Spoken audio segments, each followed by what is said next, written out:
Good afternoon friends. Prabhat study classes में आप सभी का हार्दिक स्वागत है। तो जैसे कि आप सबको पता होगा कि हिंदी साहित्य के इतिहास का हमारा जो 1000 प्रश्नोत्तर सीरीज चल रहा है उसका अब तक जो है हमने 4 क्लास कंप्लीट कर लिया है। 400 महत्वपूर्ण हिंदी साहित्य के प्रश्नोत्तर डिस्कस किए जा चुके हैं जो विभिन्न प्रकार के कॉम्पिटेटिव परीक्षा में पूछा गया है, जैसे RPSC, net JRF, LT, set और पीजीटी में प्रश्न पूछे गए। आज पार्ट 5 की शुरुआत होने जा रही है और आज भी जो है हम 100 महत्वपूर्ण हिंदी साहित्य के प्रश्नोत्तर डिस्कस करेंगे जो कई बार परीक्षा में पूछा गया है। और इससे पहले हमने आदिकाल से लेकर आधुनिक काल, हिंदी भाषा एवं हिंदी साहित्य के जो प्रमुख काल विभाजन और नामकरण हुए हैं उनसे जुड़े वन लाइनर क्वेश्चन सीरीज भी हमारी कंप्लीट हो चुकी है। तो अगर आपने अभी तक मेरे प्रीवियस क्लासेस नहीं देखे हैं तो आप जाके देख सकते हैं। हिंदी साहित्य एमसीक्यू के नाम से आपको एक प्लेलिस्ट मिल जाएगा, आप वहाँ पे जाके देख सकते हैं। बहुत ही महत्वपूर्ण प्रश्नोत्तर हमने डिस्कस किए हैं जो कई बार परीक्षा में पूछा गया है। तो अब तक हमने 8000 से भी अधिक प्रश्नोत्तर डिस्कस कर लिए हैं। तो चलिए शुरू करते हैं आज का क्लास। पहला सवाल, भाषा योग वशिष्ठ के रचयिता का नाम क्या है? भाषा योग वशिष्ठ, तो ये किसने लिखा है? तो इसका सही उत्तर होगा आपका option number D, Ram Prasad Niranjan ने। ठीक है, रखिएगा, राम प्रसाद निरंजन ने लिखा है भाषा योग वशिष्ठ। तो आपका डी ऑप्शन जो है बिल्कुल यहाँ पे सही है। चलिए आगे बढ़ते हैं। उदयभान चरित किस रचना का दूसरा नाम है? बहुत ही महत्वपूर्ण प्रश्न है। ये प्रश्न आपका आया था नेट में, तो आप इसको नोट कर सकते हैं। तो उदयभान चरित किस रचना का दूसरा नाम है? तो इसका सही उत्तर होगा आपका ऑप्शन नंबर सी, रानी केतकी की कहानी। ठीक है, रखिएगा, रानी केतकी की कहानी की बहुत ही प्रसिद्ध रचना है उदयभान चरित, जिसका दूसरा नाम है रानी केतकी की कहानी। और ये लिखा है इंसा अल्लाह खान ने। ठीक है, रखिएगा, इंसा अल्लाह खान ने लिखा है रानी केतकी की कहानी। तो इसको आप नोट कर सकते हैं। चलिए आगे बढ़ते हैं। आचार्य रामचंद्र शुक्ल ने हिंदी गद्य के प्रवर्तकों में इनमें से किस लेखक ने पुरजोर ढंग से किया है? बहुत ही महत्वपूर्ण प्रश्न है ये। तो आचार्य रामचंद्र शुक्ल ने हिंदी गद्य के प्रवर्तकों में इनमें से किस लेखक ने पुरजोर ढंग से किया है? तो इसका सही उत्तर होगा आपका ऑप्शन नंबर बी, सदा सुख लाल। ठीक है, रखिएगा, सदा सुख लाल। तो आपका बी ऑप्शन जो है बिल्कुल यहाँ पे सही है। चलिए आगे बढ़ते हैं। इतिहास तिमिर नाशक पुस्तक के लेखक का नाम क्या है? इतिहास तिमिर नाशक, ये किसने लिखा है? तो इसका सही उत्तर होगा आपका ऑप्शन नंबर डी, राजा शिव प्रसाद सितारे हिंद। ठीक है, रखिएगा, राजा शिव प्रसाद सितारे हिंद की बहुत ही प्रसिद्ध रचना है इतिहास तिमिर नाशक। तो आपका डी ऑप्शन जो है बिल्कुल यहाँ पे सही है। चलिए आगे बढ़ते हैं। मानव धर्मसार पुस्तक के रचयिता का नाम क्या है? मानव धर्मसार, ये किसने लिखा है? तो इसका सही उत्तर होगा आपका ऑप्शन नंबर बी, राजा शिव प्रसाद सितारे हिंद। ठीक है, रखिएगा, राजा शिव प्रसाद सितारे हिंद की बहुत ही प्रसिद्ध रचना है मानव धर्मसार। तो आपका बी ऑप्शन जो है बिल्कुल यहाँ पे सही है। चलिए आगे बढ़ते हैं। हमारे मत में हिंदी और उर्दू दो बोली न्यारी न्यारी है, ये कथन किस लेखक का है? बहुत ही प्रसिद्ध कथन है, कई बार परीक्षा में पूछा गया है। तो हमारे मत में हिंदी और उर्दू दो बोली न्यारी न्यारी है, ये किसने कहा है? तो इसका सही उत्तर होगा आपका ऑप्शन नंबर बी, राजा लक्ष्मण सिंह। ठीक है, रखिएगा, राजा लक्ष्मण सिंह। तो आपका बी ऑप्शन जो है बिल्कुल यहाँ पे सही होगा। चलिए आगे बढ़ते हैं। इनमें से पंडिताउपन किस लेखक की भाषा में शुक्ल जी ने माना है? बहुत ही महत्वपूर्ण प्रश्न है ये। तो इनमें से पंडिताउपन किस लेखक की भाषा में शुक्ल जी ने माना है? तो इसका सही उत्तर होगा आपका ऑप्शन नंबर सी, सदा सुख लाल। ठीक है, रखिएगा, सदा सुख लाल। तो आपका सी ऑप्शन जो है बिल्कुल यहाँ पे सही है। चलिए आगे बढ़ते हैं। हिंदी साहित्य को नवीन विषयों की ओर प्रवृत्त करने का श्रेय किस लेखक को दिया गया है? बहुत ही महत्वपूर्ण प्रश्न है। तो हिंदी साहित्य को नवीन विषयों की ओर प्रवृत्त करने का श्रेय जो है ये किस लेखक को दिया गया है? तो इसका सही उत्तर होगा आपका option number B, Bharatendu Harishchandra. ठीक है, रखिएगा, भारतेंदु हरिश्चंद्र ने एक बहुत ही महत्वपूर्ण योगदान दिया था हिंदी साहित्य को नवीन विषयों की ओर प्रवृत्त करने का। तो आपका बी ऑप्शन जो है बिल्कुल यहाँ पे सही है। और गद्य का विकास और गद्य का जो आविर्भाव है या गद्य का जो शुरुआत हुआ था वो भारतेंदु काल से हुआ था। तो आपका बी ऑप्शन जो है बिल्कुल यहाँ पे सही होगा। चलिए आगे बढ़ते हैं। चूरन साहब लोग जो खाता सारा हिंद हजम कर जाता, बहुत ही प्रसिद्ध ये पंक्ति है, कई बार परीक्षा में पूछा गया है। तो ये किसने लिखा है? तो इसका सही उत्तर होगा आपका option number C, Bharatendu Harishchandra. ठीक है, रखिएगा, भारतेंदु हरिश्चंद्र की बहुत ही प्रसिद्ध पंक्ति है, चूरन साहब लोग जो खाता सारा हिंद हजम कर जाता। तो आपका सी ऑप्शन बिल्कुल यहाँ पे सही है। चलिए आगे बढ़ते हैं। इनमें से भारतेंदु मंडल का लेखक कौन है? तो निम्नलिखित में से भारतेंदु मंडल का लेखक कौन है? तो इसका सही उत्तर होगा आपका option number A, Badri Narayan Chaudhary Premghan. क्या रखिएगा, बद्री नारायण चौधरी प्रेमघन जो है ये भारतेंदु मंडल के बहुत ही महत्वपूर्ण लेखक हैं। तो आपका ए ऑप्शन जो है बिल्कुल यहाँ पे सही होगा। चलिए आगे बढ़ते हैं। भारतेंदु ने किस नाटक में अभिनय किया है? बहुत ही महत्वपूर्ण प्रश्न है। तो भारतेंदु हरिश्चंद्र ने किस रचना में जो है स्वयं अभिनय किया है? तो इसका सही उत्तर होगा आपका ऑप्शन नंबर बी, जानकी मंगल। ठीक रखिएगा, जानकी मंगल नाटक में भारतेंदु हरिश्चंद्र ने स्वयं अभिनय किया है। तो आपका बी ऑप्शन जो है बिल्कुल यहाँ पे सही होगा। चलिए आगे बढ़ते हैं। भारतेंदु युग के कवियों में से हरगंगा कविता किसने लिखी है? बहुत ही महत्वपूर्ण प्रश्न है ये। तो भारतेंदु युग के कवियों में हरगंगा कविता किसने लिखा है? तो इसका सही उत्तर होगा आपका option number D, Pratap Narayan Mishra. ख्याल रखिएगा, प्रताप नारायण मिश्र की बहुत ही प्रसिद्ध कविता है हरगंगा। तो आपका डी ऑप्शन जो है बिल्कुल यहाँ पे सही है। चलिए आगे बढ़ते हैं। हमारो उत्तम भारत देश नामक कविता किसने लिखी है? हमारो उत्तम भारत देश ये किसने लिखा है? तो इसका सही उत्तर होगा आपका ऑप्शन नंबर ए, राधा चरण गोस्वामी। ख्याल रखिएगा, राधा चरण गोस्वामी की बहुत ही प्रसिद्ध कविता है हमारो उत्तम भारत देश। तो आपका ए ऑप्शन जो है बिल्कुल यहाँ पे सही है। चलिए आगे बढ़ते हैं। जो विषया संतन तजी ताही मूढ़ लपटात, जो नर डारत वामन करी स्वान स्वाद सो खात, ये दोहा किसका है? ये किसने लिखा है? तो इसका सही उत्तर होगा आपका option number D, Radha Krishna Das. ठीक रखिएगा, राधा कृष्ण दास की बहुत ही प्रसिद्ध पंक्ति है। तो इसको आप नोट कर सकते हैं, परीक्षा में पूछा जा सकता है ये। चलिए आगे बढ़ते हैं। भारतेंदु युग का कौन सा कवि पुष्टि मार्ग में दीक्षित है? बहुत ही महत्वपूर्ण प्रश्न है। तो भारतेंदु युग का कौन सा कवि जो है वो पुष्टि मार्ग में दीक्षित है? तो इसका सही उत्तर होगा आपका option number B, Bharatendu Harishchandra. ख्याल रखिएगा, आपका बी ऑप्शन जो है बिल्कुल यहाँ पे सही है। चलिए आगे बढ़ते हैं। इनमें से कौन सी प्रवृत्ति जो है वो भारतेंदु काल की है? तो निम्नलिखित में से कौन सी प्रवृत्ति जो है वो भारतेंदु काल की है? तो इसका सही उत्तर होगा आपका ऑप्शन नंबर बी, समस्या पूर्ति। ठीक रखिएगा, समस्या पूर्ति जो है ये भारतेंदु काल की प्रवृत्ति है। तो आपका बी ऑप्शन बिल्कुल यहाँ पे सही होगा। और इतिवृत्तात्मकता जो है ये द्विवेदी युग। ठीक रखिएगा, ये द्विवेदी युग की प्रवृत्ति है। तो आपका बी ऑप्शन जो है बिल्कुल यहाँ पे सही होगा। चलिए आगे बढ़ते हैं। नीति विनोद के रचयिता का नाम क्या है? नीति विनोद ये किसने लिखा है?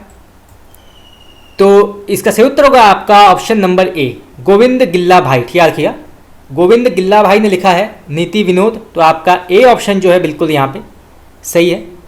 चलिए आगे बढ़ते हैं। वे प्राचीन और नवीन का योग इस ढंग से करते थे कि कहीं से जोड़ नहीं जान पड़ता था। भारतेंदु युग के कवियों के विषय में ये टिप्पणी किसकी है? बहुत ही प्रसिद्ध ये टिप्पणी है, कई बार परीक्षा में पूछा गया है। तो वे प्राचीन और नवीन का योग इस ढंग से करते थे कि कहीं से जोड़ जान नहीं पड़ता था। ये किसने कहा है भारतेंदु युग के कवियों के संदर्भ में? तो ये कहा है आचार्य रामचंद्र शुक्ल ने। तो आपका बी ऑप्शन जो है बिल्कुल यहाँ पे सही है। चलिए आगे बढ़ते हैं। जगन्नाथ दास रत्नाकर के काव्य गुरु इनमें से कौन है? बहुत ही महत्वपूर्ण प्रश्न है। तो जगन्नाथ दास रत्नाकर के काव्य गुरु जो हैं इनमें से कौन है? तो इसका सही उत्तर होगा आपका ऑप्शन नंबर ए, नवनीत चतुर्वेदी। ठीक रखिएगा, नवनीत चतुर्वेदी जो हैं ये जगन्नाथ दास रत्नाकर के काव्य गुरु हैं। तो आपका ए ऑप्शन जो है बिल्कुल यहाँ पे सही होगा। चलिए आगे बढ़ते हैं। हो होरी किसकी काव्य कृति मानी जाती है? हो होरी ये किसने लिखा है? तो इसका सही उत्तर होगा आपका option number A, Ambika Datt Vyas. ठीक रखिएगा, अंबिका दत्त व्यास की बहुत ही प्रसिद्ध काव्य कृति है हो होरी। तो आपका ए ऑप्शन जो है बिल्कुल यहाँ पे सही है। चलिए आगे बढ़ते हैं। कानपुर के रसिक समाज से किस कवि को संबंध था? बहुत ही महत्वपूर्ण प्रश्न है। तो कानपुर के रसिक समाज से किस कवि को जो है संबंध था? तो इसका सही उत्तर होगा आपका option number C, Pratap Narayan Mishra. ठीक रखिएगा, प्रताप नारायण मिश्र। तो आपका सी ऑप्शन जो है बिल्कुल यहाँ पे सही है। कानपुर के रसिक समाज से प्रताप नारायण मिश्र का संबंध था। तो आपका सी ऑप्शन बिल्कुल यहाँ पे सही होगा। चलिए आगे बढ़ते हैं। नागरी निरध नामक साप्ताहिक पत्र के संपादक का नाम क्या है? बहुत ही महत्वपूर्ण प्रश्न है। तो नागरी निरध नामक साप्ताहिक पत्र के संपादक का नाम क्या है? किसने लिखा है, किसने संपादन किया है नागरी निरध? तो इसका सही उत्तर होगा आपका option number D, Badri Narayan Chaudhary Premghan. याद रखिएगा, बद्री नारायण चौधरी प्रेमघन ने जो है नागरी निरध का संपादन किया है। तो आपका डी ऑप्शन बिल्कुल यहाँ पे सही है। और यहाँ से जो है यह भी प्रश्न पूछा जा सकता है कि नागरी निरध जो है किस प्रकार का पत्र है? तो यह है साप्ताहिक। याद रखिएगा, साप्ताहिक पत्र के अंतर्गत आता है नागरी निरध। तो यहाँ से जो है दो प्रकार के प्रश्न पूछे जा सकते हैं। चलिए आगे बढ़ते हैं। कौन सा हिंदी कवि अब्र उपनाम से उर्दू में कविता लिखता था? बहुत ही महत्वपूर्ण प्रश्न है, इसको आप नोट कर सकते हैं, कई बार परीक्षा में पूछा गया है। उपनाम से जुड़े कई बार प्रश्न पूछे जाते हैं, जैसे अब्र, कलाधर, अज्ञ, निराला, प्रेमघन, हरियोध। तो कई बार जो है उपनाम से जुड़े प्रश्न पूछे जाते हैं। तो कौन सा हिंदी कवि जो है अब्र उपनाम से उर्दू में कविता लिखता था? तो इसका सही उत्तर होगा आपका ऑप्शन नंबर डी, प्रेमघन। याद रखिएगा, प्रेमघन ने जो है अब्र के उपनाम से उर्दू में रचनाएं लिखते थे। तो आपका डी ऑप्शन जो है बिल्कुल यहाँ पे सही है। चलिए आगे बढ़ते हैं। बिहारी के दोहों का कुंडलिनी में विस्तार इनमें से किस कवि ने किया है? बहुत ही महत्वपूर्ण प्रश्न है। तो बिहारी के दोहों को कुंडलिनी में विस्तार इनमें से किस कवि ने किया है? तो इसका सही उत्तर होगा आपका option number A, Ambika Datt Vyas. याद रखिएगा, अंबिका दत्त व्यास ने बिहारी के दोहों का कुंडलिनी में विस्तार किया है। तो आपका ए ऑप्शन बिल्कुल यहाँ पे सही है। चलिए आगे बढ़ते हैं। रहीम के दोहों पर कुंडलियाँ किसने बनाई है? बहुत ही महत्वपूर्ण प्रश्न है, इसको आप नोट कर सकते हैं। तो रहीम के दोहों पर कुंडलियाँ किसने बनाई हैं? तो इसका सही उत्तर होगा आपका option number C, Radha Krishna Das. याद रखिएगा, राधा कृष्ण दास। तो आपका सी ऑप्शन जो है बिल्कुल यहाँ पे सही है। चलिए आगे बढ़ते हैं।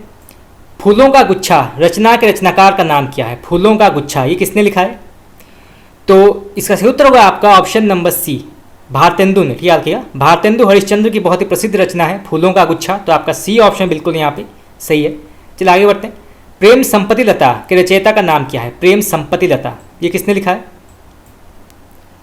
तो इसका सही उत्तर होगा आपका ऑप्शन नंबर ए, ठाकुर जगमोहन सिंह। याद रखिएगा, ठाकुर जगमोहन सिंह की बहुत ही प्रसिद्ध रचना है प्रेम संपत्ति लता। तो आपका ए ऑप्शन जो है बिल्कुल यहाँ पे सही है।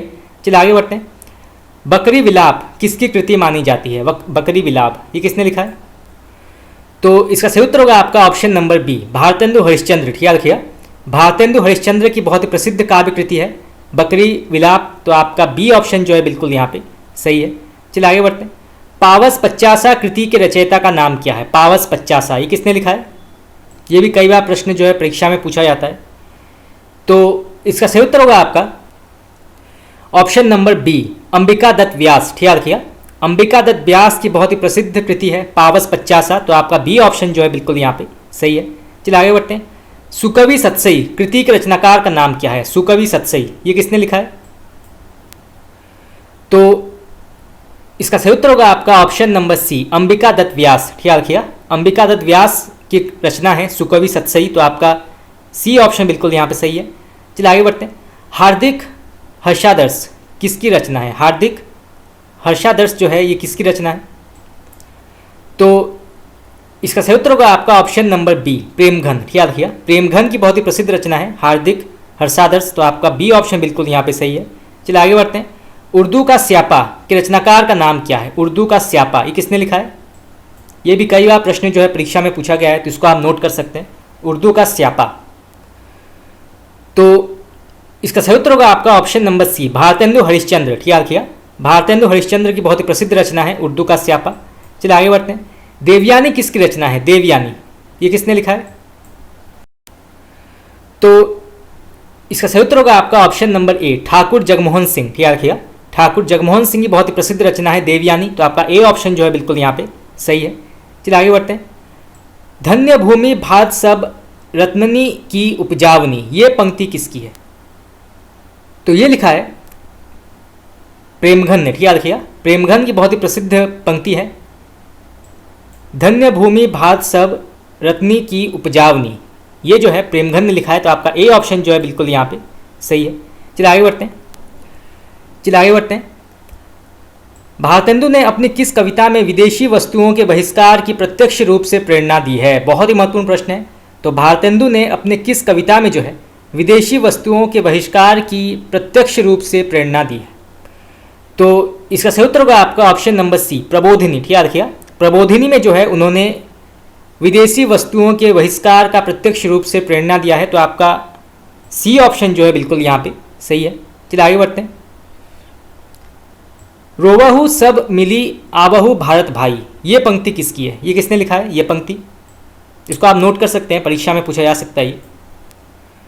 तो इसका सही उत्तर होगा आपका option number C, Bharatendu Harishchandra. ठीक है, रखिएगा, भारतेंदु हरिश्चंद्र की बहुत ही प्रसिद्ध पंक्ति है ये, तो इसको आप नोट कर सकते हैं।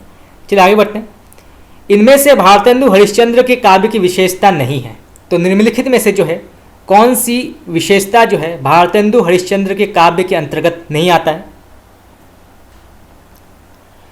तो इसका सही उत्तर होगा आपका ऑप्शन नंबर डी, प्रकृति के उद्दीपन रूप का चित्रण। ठीक है, रखिएगा, प्रकृति के उद्दीपन रूप का चित्रण जो है ये भारतेंदु हरिश्चंद्र के काव्य का विशेषता नहीं माना जाता। तो आपका डी ऑप्शन जो है बिल्कुल यहाँ पे गलत है।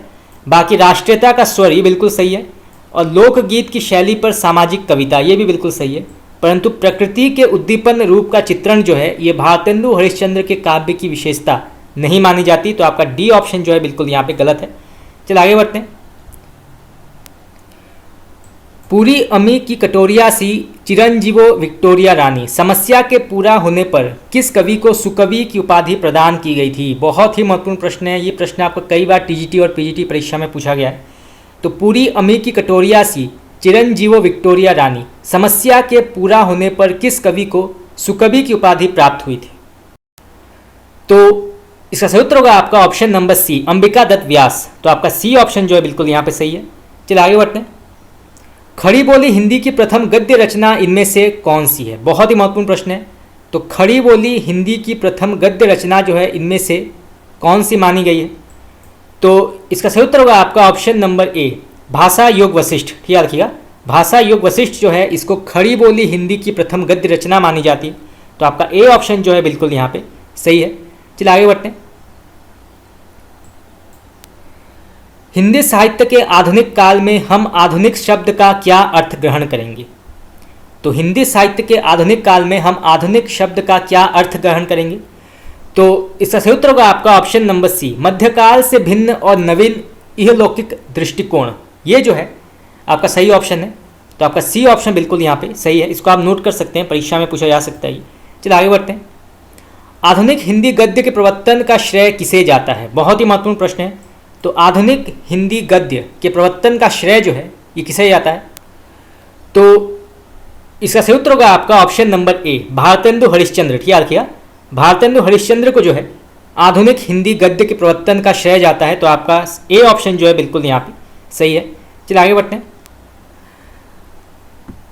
लल्लू लाल जी कृत प्रेम सागर के विषय में कौन सा कथन सत्य है? तो लल्लू लाल जी कृत प्रेम सागर जो है इसके विषय में कौन सा कथन जो है वो सत्य है? तो इसका सही उत्तर होगा आपका ऑप्शन नंबर बी, इसकी भाषा जो है कथा वार्ता के अनुरूप है, इसके शब्द रूप अनिश्चित, भाषा ब्रजी रंजित तथा शैली पंडिताऊ है। तो आपका ए ऑप्शन बी ऑप्शन बिल्कुल यहाँ पे सही है कि इसकी भाषा जो है वो कथा वार्ता के अनुरूप है, इसके शब्द रूप अनिश्चित, भाषा ब्रजी रंजित और तथा जो है शैली जो है पंडिताऊ है। तो आपका बी ऑप्शन बिल्कुल यहाँ पे सही है। इसको आप नोट कर सकते हैं, परीक्षा में पूछा जा सकता है ये। चलिए आगे बढ़ते हैं। आरंभिक खड़ी बोली गद्य के कौन से दो आधार स्तंभ फोर्ट विलियम कॉलेज में भाषा मुंशी के रूप में नियुक्त थे? बहुत ही महत्वपूर्ण प्रश्न है। तो आरंभिक खड़ी बोली गद्य के कौन से दो आधार स्तंभ जो हैं वो फोर्ट विलियम कॉलेज में भाषा मुंशी, इसको आप याद रखिएगा, भाषा मुंशी के रूप में नियुक्त थे? तो इसका सही उत्तर होगा आपका ऑप्शन नंबर ए, लल्लू लाल और सदल मिश्र। तो आपका ए ऑप्शन बिल्कुल यहाँ पे सही है। चलिए आगे बढ़ते हैं। किस आरंभिक खड़ी बोली के लेखक ने निसार उपनाम से उर्दू में भी साहित्य रचना की है? तो निसार उपनाम से जो है किस लेखक ने उर्दू में साहित्य रचना की है? तो इसका सही उत्तर होगा आपका ऑप्शन नंबर ए, मुंशी सदासुख लाल। चलिए आगे बढ़ते हैं।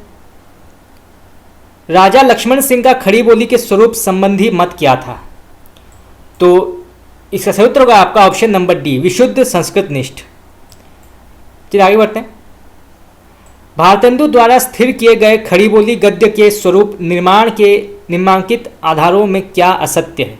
तो भारतेंदु द्वारा स्थिर किए गए खड़ी बोली गद्य के स्वरूप निर्माण के कौन से आधार जो हैं वो असत्य हैं? तो इसका सही उत्तर होगा आपका ऑप्शन नंबर बी, शब्दों को तोड़ मरोड़ कर निर्मित करना। ये जो है बिल्कुल गलत है, तो आपका बी ऑप्शन जो है बिल्कुल यहाँ पे गलत हो जाएगा। चलिए आगे बढ़ते हैं। 19वीं सदी के आरंभ में 4 ऐसे लेखक आविर्भूत हुए जिन्होंने हिंदी गद्य की आधारशिला रखी। इनमें से किसकी गद्य शैली परिवर्ती गद्य लेखकों द्वारा अपनाई गई थी? बहुत ही महत्वपूर्ण प्रश्न है, इसको आप नोट कर सकते हैं। तो 19वीं सदी के आरंभ में 4 ऐसे लेखक आविर्भूत हुए जिन्होंने हिंदी गद्य की आधारशिला रखी। इनमें से किसकी गद्य जो है गद्य शैली परिवर्ती गद्य लेखकों द्वारा अपनाई गई थी? तो इसका सही उत्तर होगा आपका ऑप्शन नंबर बी, सदल मिश्र। चलिए आगे बढ़ते हैं। हिंदी उर्दू विवाद को चलिए बाद में पढ़ेंगे। इनमें से कौन भारतेंदु मंडल का लेखक नहीं है? बहुत ही महत्वपूर्ण प्रश्न है। तो इनमें से जो है कौन भारतेंदु मंडल का लेखक नहीं है? तो इसका सही उत्तर होगा आपका ऑप्शन नंबर डी, गुलाब राय। ठीक है, गुलाब राय। चलिए आगे बढ़ते हैं। भारतेंदु जी के संपादक तत्व में कौन सी पत्रिका निकलती थी? बहुत ही महत्वपूर्ण प्रश्न है। तो भारतेंदु जी के संपादन में जो है कौन सी पत्रिका निकलती थी या प्रकाशित होती थी? तो इसका सही उत्तर होगा आपका option number C, Harishchandra Chandrika. क्या रखिए, हरिश्चंद्र चंद्रिका जो है ये भारतेंदु जी के संपादन में निकलती थी। तो आपका सी ऑप्शन जो है बिल्कुल यहाँ पे सही है। चलिए आगे बढ़ते हैं। द्विवेदी युग में भारतेंदु प्रज्ञेंदु की उपाधि जो है किस कवि को प्राप्त है? बहुत ही महत्वपूर्ण प्रश्न है। तो द्विवेदी युग में भारतेंदु प्रज्ञेंदु की उपाधि जो है किस कवि को प्राप्त है? तो इसका सही उत्तर होगा आपका ऑप्शन नंबर ए, नाथूराम शर्मा शंकर। तो आपका ए ऑप्शन बिल्कुल यहाँ पे सही होगा। चलिए आगे बढ़ते हैं। किस कवि को राष्ट्र कवि की उपाधि प्राप्त है? बहुत ही महत्वपूर्ण प्रश्न है, कई बार परीक्षा में पूछा गया ये। तो किस कवि को जो है राष्ट्र कवि की उपाधि प्राप्त है? तो इसका सही उत्तर होगा आपका ऑप्शन नंबर ए, मैथिली शरण गुप्त। क्या रखिएगा, मैथिली शरण गुप्त को जो है राष्ट्र कवि की उपाधि प्राप्त है। तो आपका ए ऑप्शन बिल्कुल यहाँ पे सही होगा। और महज राष्ट्र कवि स्वयं को कहा था रामधारी सिंह दिनकर ने। क्या रखिएगा, तो यहाँ से जो ये भी प्रश्न पूछा जा सकता है कि किस लेखक ने जो है स्वयं को महज डिप्टी राष्ट्र कवि कहा था? तो ये कहा था रामधारी सिंह दिनकर ने। तो 2 प्रकार के प्रश्न जो है यहाँ से पूछे जा सकते हैं। चलिए आगे बढ़ते हैं। मैथिली शरण गुप्त को किस रचना के आधार पर राष्ट्र कवि की उपाधि प्रदान की गई थी? बहुत ही महत्वपूर्ण प्रश्न है ये। तो मैथिली शरण गुप्त को जो है किस रचना के आधार पर राष्ट्र कवि की उपाधि प्राप्त हुई थी? तो इसका सही उत्तर होगा आपका option number C, Bharat Bharati. ठीक है, रखिएगा, भारत भारती के लिए जो है इन्हें राष्ट्र कवि की उपाधि प्राप्त हुई थी। तो आपका सी ऑप्शन बिल्कुल यहाँ पे सही है। चलिए आगे बढ़ते हैं। प्रिय प्रवास काव्य का प्रकाशन वर्ष क्या है? प्रिय प्रवास, तो इसका प्रकाशन वर्ष क्या है? तो इसका सही उत्तर होगा आपका ऑप्शन नंबर सी, 1914। ठीक है, रखिएगा, 1914। चलिए आगे बढ़ते हैं। आचार्य रामचंद्र शुक्ल ने खड़ी बोली की प्रथम रचना किसे मानी है? बहुत ही महत्वपूर्ण प्रश्न है, इसको आप नोट कर सकते हैं, कई बार परीक्षा में पूछा गया ये। तो आचार्य रामचंद्र शुक्ल ने खड़ी बोली की प्रथम रचना जो है किसे मानी है? तो इसका सही उत्तर होगा आपका ऑप्शन नंबर बी, एकांतवासी योगी। ठीक है, रखिएगा, एकांतवासी योगी। चलिए आगे बढ़ते हैं। नकुल महाकाव्य के रचनाकार का नाम क्या है? नकुल, तो ये किसने लिखा है? तो ये लिखा है सिया राम शरण गुप्त ने। ठीक है, सिया राम शरण गुप्त। तो आपका बी ऑप्शन बिल्कुल यहाँ पे सही है। और यहाँ से जो है यह भी प्रश्न पूछा जा सकता है कि नकुल जो है ये किस प्रकार के साहित्य रूप या किस प्रकार के साहित्य विधा के अंतर्गत आती है? तो ये आती है महाकाव्य। ठीक है, रखिएगा, महाकाव्य। चलिए आगे बढ़ते हैं। अधिकार खोकर बैठ रहना ये महादुष्कर्म है, ये पंक्ति किस रचना से आती है? बहुत ही महत्वपूर्ण प्रश्न है। तो अधिकार खोकर बैठना जो है, अधिकार खोकर बैठ रहना ये महादुष्कर्म है, ये पंक्ति किस रचना से ली गई है? तो इसका सही उत्तर होगा आपका option number A, Bharat Bharati. ठीक है, रखिए, भारत भारती से ली गई है। तो आपका ए ऑप्शन बिल्कुल यहाँ पे सही है। चलिए आगे बढ़ते हैं। मैथिली शरण गुप्त की रचनाओं का प्रकाशन वर्ष के आधार पर सही क्रम क्या है? यानी कौन सा ग्रंथ जो है पहले आया था, उसके बाद कौन सा आया था, उसके बाद कौन सा आया था, ये बताना आवश्यक है। तो मैथिली शरण गुप्त की रचनाओं को प्रकाशन वर्ष के आधार पर सही क्रम में बताना है। तो इसका सही उत्तर क्या होगा? तो इसका सही उत्तर होगा आपका ऑप्शन नंबर बी। पहले आता है भारत भारती, ठीक है रखिएगा, पहले भारत भारती आता है, उसके बाद साकेत, फिर यशोधरा और फिर द्वापर। तो ये बी ऑप्शन जो है बिल्कुल यहाँ पे सही है, इसको आप नोट कर सकते हैं, परीक्षा में पूछा जा सकता है। ये प्रश्न आपका आया था नेट में। चलिए आगे बढ़ते हैं। वृत्त संहार रचना किसकी है? तो ये किसने लिखा है? तो इसका सही उत्तर होगा आपका option number B, Maithili Sharan Gupt. तो आपका बी ऑप्शन बिल्कुल यहाँ पे सही है। चलिए आगे बढ़ते हैं। प्रिय प्रवास की भाषा कौन सी है? बहुत ही महत्वपूर्ण प्रश्न है, कई बार परीक्षा में पूछा गया ये। तो प्रिय प्रवास की भाषा क्या है?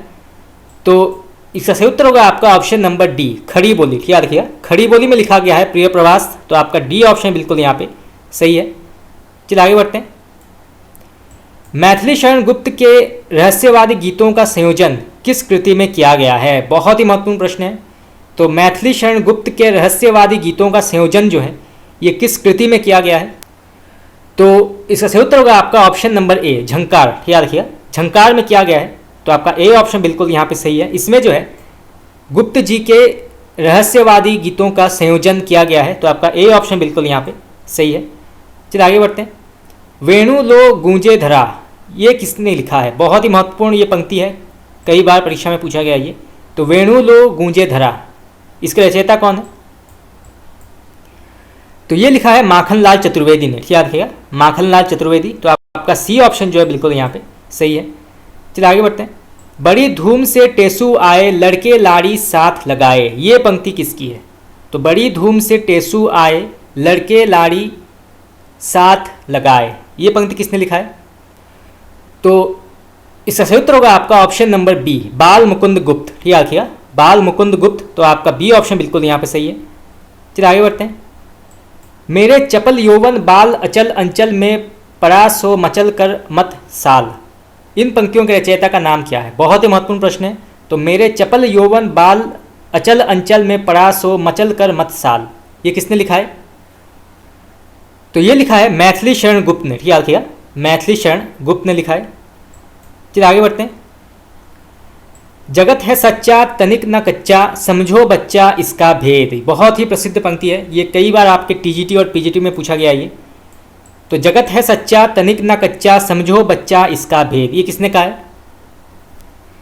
तो इसका सही उत्तर होगा आपका ऑप्शन नंबर ए, श्रीधर पाठक। ठीक है रखिएगा, श्रीधर पाठक ने लिखा है। चलिए आगे बढ़ते हैं। मैथिली शरण गुप्त किस छंद का प्रयोग अधिक करते थे? बहुत ही महत्वपूर्ण प्रश्न है। तो गुप्त जी ने किस छंद का प्रयोग जो है सर्वाधिक किया है? तो इसका सही उत्तर होगा आपका ऑप्शन नंबर डी, हरि गीतिका। ठीक है रखिएगा, हरि गीतिका छंद का सबसे अधिक प्रयोग किया है गुप्त जी ने। तो आपका डी ऑप्शन बिल्कुल यहाँ पे सही है। चलिए आगे बढ़ते हैं। उस महाकाव्य का नाम बताइए जिसमें राधा कृष्ण का युगानुरूप परिवर्तन कर दिया गया है। बहुत ही महत्वपूर्ण प्रश्न है। तो उस महाकाव्य का नाम बताइए जिसमें कि राधा कृष्ण का युगानुरूप परिवर्तन कर दिया गया है। तो इसका सही उत्तर होगा आपका ऑप्शन नंबर सी, प्रिय प्रवास। ठीक है रखिएगा, प्रिय प्रवास। चलिए आगे बढ़ते हैं। मैथिली शरण गुप्त के गुरु का नाम क्या है? बहुत ही महत्वपूर्ण प्रश्न है, कई बार परीक्षा में पूछा गया है, तो इसको आप नोट कर सकते हैं। तो मैथिली शरण गुप्त के गुरु का नाम क्या है?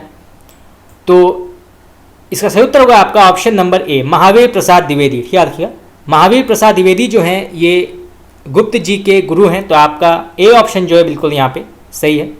चलिए आगे बढ़ते हैं। धरती हिलाकर नींद भगा दे, वज्रनाद से व्योम जगा दे, ये पंक्ति किसकी है? बहुत ही प्रसिद्ध पंक्ति है। तो धरती हिलाकर नींद भगा दे, वज्रनाद से व्योम जगा दे, ये पंक्ति किस रचयिता की है? तो ये लिखा है नाथूराम शर्मा शंकर ने। ठीक है रखिएगा, नाथूराम शर्मा शंकर ने लिखा ये पंक्ति। तो इसको आप नोट कर सकते हैं, परीक्षा में पूछा जा सकता है। चलिए आगे बढ़ते हैं। कानन कुसुम रचना के रचयिता का नाम क्या है? बहुत ही महत्वपूर्ण प्रश्न है। तो कानन कुसुम रचना के रचयिता का नाम क्या है? तो इसका सही उत्तर होगा आपका ऑप्शन नंबर ए, मुकुटधर पांडेय। ठीक है रखिएगा, मुकुटधर पांडेय की बहुत ही प्रसिद्ध रचना है कानन कुसुम। तो आपका ए ऑप्शन जो है बिल्कुल यहाँ पे सही है। चलिए आगे बढ़ते हैं। पलासी के युद्ध के रचनाकार का नाम क्या है? पलासी के युद्ध, ये किसने लिखा है? तो इसका सही उत्तर होगा आपका ऑप्शन नंबर सी, मैथिली शरण गुप्त ने। ठीक है रखिएगा, मैथिली शरण गुप्त की बहुत ही प्रसिद्ध रचना है पलासी के युद्ध। तो आपका सी ऑप्शन जो है बिल्कुल यहाँ पे सही है। चलिए आगे बढ़ते हैं। सुमन किसकी काव्य रचना है? सुमन, तो सुमन जो है किसकी काव्य रचना है? तो इसका सही उत्तर होगा आपका ऑप्शन नंबर ए, महावीर प्रसाद द्विवेदी। याद रखिएगा, महावीर प्रसाद द्विवेदी की बहुत ही प्रसिद्ध काव्य रचना है सुमन। तो आपका ए ऑप्शन जो है बिल्कुल यहाँ पे सही होगा। चलिए आगे बढ़ते हैं। अनुराग रत्न के रचनाकार का नाम क्या है? अनुराग रत्न, तो इसका सही उत्तर होगा आपका option number C, Nathuram Sharma Shankar. याद रखिएगा, नाथुराम शर्मा शंकर की बहुत ही प्रसिद्ध रचना है अनुराग रत्न। तो आपका सी ऑप्शन बिल्कुल यहाँ पे सही है। चलिए आगे बढ़ते हैं। कृषक क्रंदन किसकी काव्य कृति है? तो कृषक क्रंदन जो है किसकी कृति है? तो इसका सही उत्तर होगा आपका ऑप्शन नंबर सी, गया प्रसाद शुक्ल। याद रखिएगा, गया प्रसाद शुक्ल की बहुत ही प्रसिद्ध कृति है कृषक क्रंदन। तो आपका सी ऑप्शन बिल्कुल यहाँ पे सही है। चलिए आगे बढ़ते हैं। कविता कलाप के रचनाकार का नाम क्या है? कविता कलाप, ये किसने लिखा है? कविता कलाप, तो इसका सही उत्तर होगा आपका ऑप्शन नंबर सी, महावीर प्रसाद द्विवेदी। याद रखिएगा, महावीर प्रसाद द्विवेदी बहुत ही प्रसिद्ध कृति है कविता कलाप। चलिए आगे बढ़ते हैं। राष्ट्रीय वीणा नामक रचना के रचयिता का नाम क्या है? बहुत ही महत्वपूर्ण प्रश्न है। तो राष्ट्रीय वीणा नामक रचना के रचयिता का नाम क्या है? किसने लिखा है ये? तो इसका सही उत्तर होगा आपका ऑप्शन नंबर सी, गया प्रसाद शुक्ल। याद रखिएगा, गया प्रसाद शुक्ल स्नेही का ये बहुत ही प्रसिद्ध रचना है राष्ट्रीय वीणा। तो इसको आप नोट कर सकते हैं, परीक्षा में पूछा जा सकता है ये। चलिए आगे बढ़ते हैं। काव्य मंजूषा किसकी रचना है? काव्य मंजूषा, ये किसने लिखा है? तो इसका सही उत्तर होगा आपका ऑप्शन नंबर सी, महावीर प्रसाद द्विवेदी। याद रखिएगा, महावीर प्रसाद द्विवेदी की बहुत ही प्रसिद्ध रचना है काव्य मंजूषा। तो आपका सी ऑप्शन बिल्कुल यहाँ पे सही होगा। चलिए आगे बढ़ते हैं। पद्म पुष्पांजलि के रचनाकार का नाम क्या है? पद्म पुष्पांजलि, इस लेखक का नाम क्या है? तो इसका सही उत्तर होगा आपका ऑप्शन नंबर ए, लोचन प्रसाद पांडेय। याद रखिएगा, लोचन प्रसाद पांडेय की बहुत ही प्रसिद्ध रचना है पद्म पुष्पांजलि। चलिए आगे बढ़ते हैं। राष्ट्र भारती किसकी रचना है? राष्ट्र भारती, ये किसने लिखा है? तो इसका सही उत्तर होगा आपका option number A, Ramcharit Upadhyay. याद रखिएगा, रामचरित उपाध्याय। चलिए आगे बढ़ते हैं। पद्म प्रसून किसकी रचना है? पद्म प्रसून, ये किसने लिखा है? तो इसका सही उत्तर होगा आपका ऑप्शन नंबर ए, हरिओद। याद रखिएगा, अयोध्या सिंह उपाध्याय हरिओद की बहुत ही प्रसिद्ध रचना है पद्म प्रसून। तो आपका ए ऑप्शन, बी ऑप्शन जो है बिल्कुल यहाँ पे सही है। चलिए आगे बढ़ते हैं। पथिक नामक रचना किसकी है? पथिक, ये किसने लिखा है? तो ये लिखा है राम नरेश त्रिपाठी ने। याद रखिएगा, राम नरेश त्रिपाठी। चलिए आगे बढ़ते हैं। हिम किरीटिनी के रचनाकार का नाम क्या है? हिम किरीटिनी, तो ये लिखा है माखनलाल चतुर्वेदी ने। याद रखिएगा, माखनलाल चतुर्वेदी की बहुत ही प्रसिद्ध रचना है हिम किरीटिनी। तो आपका बी ऑप्शन जो है बिल्कुल यहाँ पे सही है। चलिए आगे बढ़ते हैं। वसंत वियोग के रचयिता का नाम क्या है? वसंत वियोग, ये किसने लिखा है? वसंत वियोग, तो ये लिखा है राय देवी प्रसाद पुण्य ने। याद रखिएगा, राय देवी प्रसाद पुण्य। चलिए आगे बढ़ते हैं। हिम तरंगिणी किसकी रचना है? ये भी बहुत ही प्रसिद्ध रचना है। तो इसके लेखक कौन है? तो ये लिखा है माखनलाल चतुर्वेदी ने। याद रखिएगा, माखनलाल चतुर्वेदी की बहुत ही प्रसिद्ध रचना है हिम तरंगिणी और हिम किरीटिनी। तो आपका सी ऑप्शन जो है बिल्कुल यहाँ पे सही है।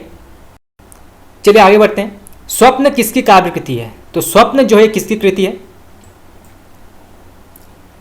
तो इसका सही उत्तर होगा आपका ऑप्शन नंबर ए, राम नरेश त्रिपाठी। याद रखिएगा, राम नरेश त्रिपाठी की बहुत ही प्रसिद्ध कृति है स्वप्न। और यहाँ से जो है यह भी प्रश्न पूछा जा सकता है कि स्वप्न जो है ये किस प्रकार के काव्य रूप या किस प्रकार के साहित्य विधा के अंतर्गत आती है? तो ये आती है खंड काव्य। याद रखिएगा, खंड काव्य के अंतर्गत आती है स्वप्न, जिसके लेखक हैं राम नरेश त्रिपाठी। तो आपका ए ऑप्शन जो है बिल्कुल यहाँ पे सही है। चलिए आगे बढ़ते हैं। वैदेही वनवास किसकी रचना मानी जाती है? वैदेही वनवास बहुत ही प्रसिद्ध रचना है हिंदी साहित्य की। तो इसके लेखक कौन है? तो ये लिखा है अयोध्या सिंह उपाध्याय हरिओद ने। याद रखिएगा, हरिओद की बहुत ही प्रसिद्ध रचना है वैदेही वनवास। तो आपका बी ऑप्शन बिल्कुल यहाँ पे सही है। चलिए आगे बढ़ते हैं। समर्पण और माता रचनाएं किसकी है? तो समर्पण और माता जो है ये रचनाएं किसकी है? किसने लिखा है ये? तो ये लिखा है माखनलाल चतुर्वेदी ने। याद रखिएगा, माखनलाल चतुर्वेदी की बहुत ही प्रसिद्ध रचनाएं हैं समर्पण और माता। तो आपका ए ऑप्शन बिल्कुल यहाँ पे सही है। चलिए आगे बढ़ते हैं। मौर्य विजय नामक रचना के रचयिता कौन है? बहुत ही महत्वपूर्ण प्रश्न है। तो मौर्य विजय नामक रचना के लेखक कौन है? किसने लिखा है मौर्य विजय? तो इसका सही उत्तर होगा आपका ऑप्शन नंबर ए, सिया राम शरण गुप्त, ठीक है, याद रखिएगा। सिया राम शरण गुप्त की बहुत ही प्रसिद्ध रचना है मौर्य विजय, तो आपका ए ऑप्शन जो है बिल्कुल यहाँ पे सही है। चलिए आगे बढ़ते हैं। त्रिधरा के रचनाकार का नाम क्या है? त्रिधरा, तो इसके लेखक कौन है? तो ये लिखा है सुभद्रा कुमारी चौहान ने, ठीक है, याद रखिएगा। सुभद्रा कुमारी चौहान की बहुत ही प्रसिद्ध रचना है त्रिधरा, तो आपका ए ऑप्शन बिल्कुल यहाँ पे सही है। चलिए आगे बढ़ते हैं।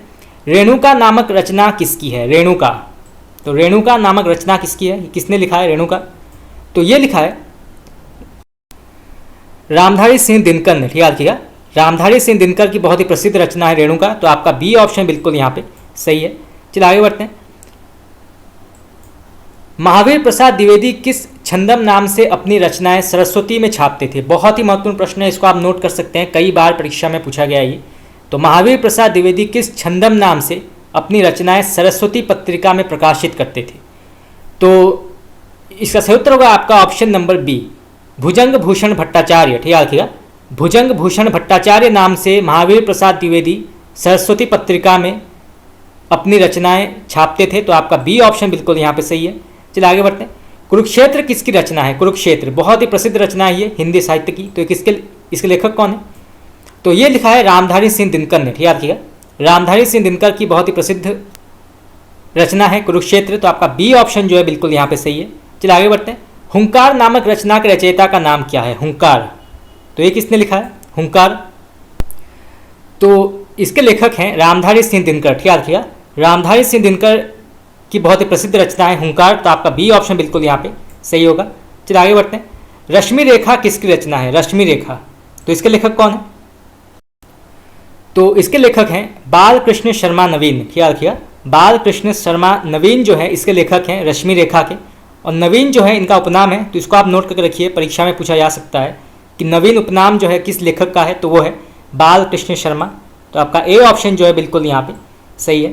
चलिए आगे बढ़ते हैं।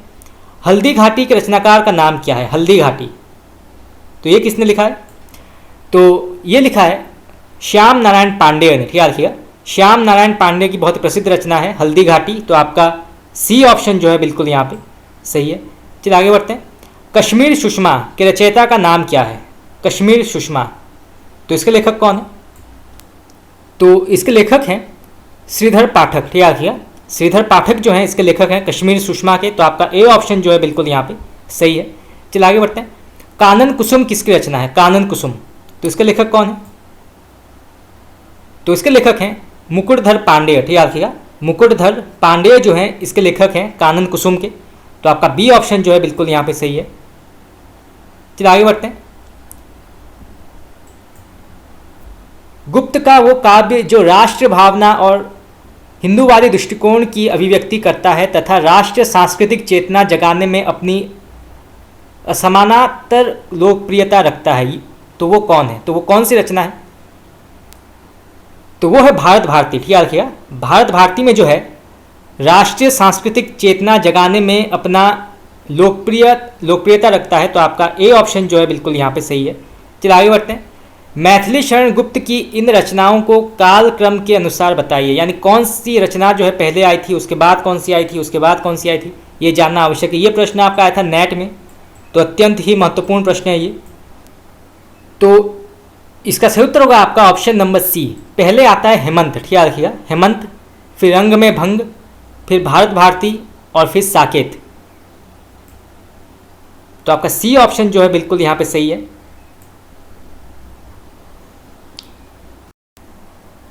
तो फ्रेंड्स आज के लिए इतना ही। आज हमने कुछ और महत्वपूर्ण हिंदी साहित्य के प्रश्न उत्तर डिस्कस किए जो विभिन्न प्रकार के कॉम्पिटेटिव परीक्षा में पूछे जाते हैं। आज पार्ट 5 की समाप्ति हो गई है और कल जो है हम पार्ट 6 की शुरुआत करेंगे और कल भी हम 100 महत्वपूर्ण हिंदी साहित्य के प्रश्न उत्तर डिस्कस करेंगे। तो ऐसे पार्ट वाइज जो है हम संपूर्ण हिंदी साहित्य के जो 1000 प्रश्न उत्तर हैं जो RPSC, net, JRF, TGT, PGT और सेट में प्रश्न पूछे गए हैं, इसको हम पूरा कंप्लीट कर देंगे। तो आज के लिए इतना ही। आप लोगों को कैसा लगा क्लास आप मुझे बता सकते हैं कमेंट करके। आपका बहुत बहुत धन्यवाद।